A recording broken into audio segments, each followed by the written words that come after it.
It's long been said that hypocrisy is the tribute that vice pays to virtue. I have to admit I'm enjoying listening to my Democrat colleagues suddenly discover the virtues of the rule of law after 4 years where they brazenly supported the most lawless Department of Justice and the most politically weaponized Department of Justice our nation has ever seen. We just heard the senator from Rhode Island talk about the imperative of protecting judges. And yet not a single Democrat senator cared about the violent protesters that showed up outside Supreme Court justices' homes, including, I might note, female justices like Justice Amy Coney Barrett, threatening their family, and Joe Biden's attorney general didn't do a damn thing and refused to enforce the law to protect those judges. Why? Because he agreed with the violent protesters and he wanted to intimidate and threaten those judges.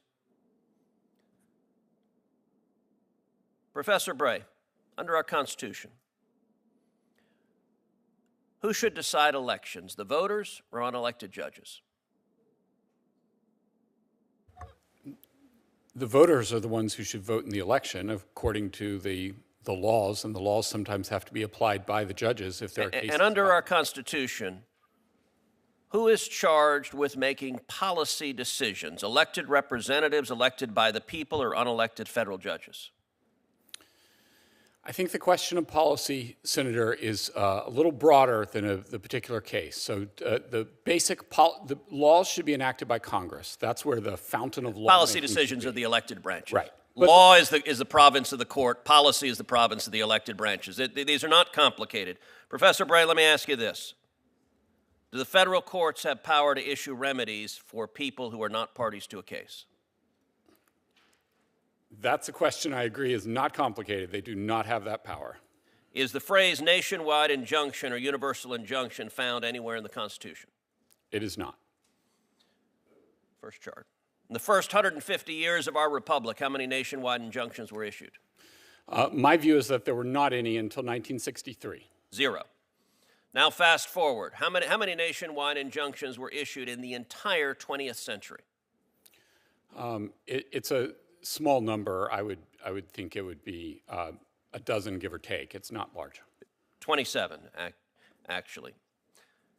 Excluding Trump's first term, how many nationwide injunctions were issued in the last 20 years? Far more than that. 32. From 2001 to 2024 against Biden, Obama, and Bush, 32.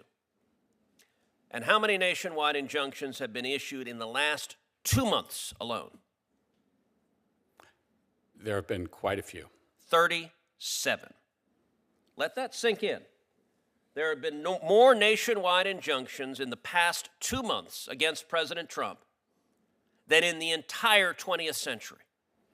There have been more nationwide injunctions against President Trump in the last 2 months than both terms of George W. Bush, both terms of Barack Obama, and Joe Biden's term. We saw during the Biden presidency lawfare, indicting President Trump 4 times, using the machinery of justice to attack him, and that was an attack on democracy, because Democrats today hate democracy. Democrats today are angry at the voters for re-electing Donald Trump and electing a Republican Senate and a Republican House, and they engaged in lawfare to stop democracy from operating. Understand, this is the second phase of lawfare. Second chart. This is the second phase of lawfare. Now that their efforts to indict President Trump and stop the voters from re-electing him have failed, they're going and seeking out individual radical judges to try to shut down policies, and they are forum shopping like crazy. Give me any loon judge put on the bench by Obama or Biden who disagrees with a policy. We just saw a judge flagrantly ignore U.S. immigration law concerning TPS being revoked. U.S. law explicitly said there's no judicial review for that, but hey, they found a judge who says, you know what?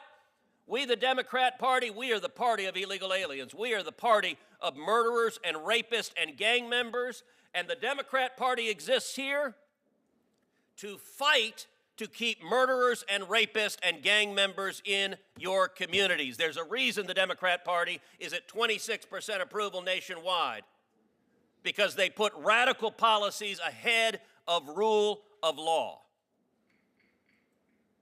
Nationwide injunctions are an abuse of power. It is the judiciary acting as policy deciders, and it is incumbent on this committee and this body to rein in the abuse of power from these unelected radical judges who are trying to overturn the election because they disagree with what the voters decided. Thank you, Senator Cruz.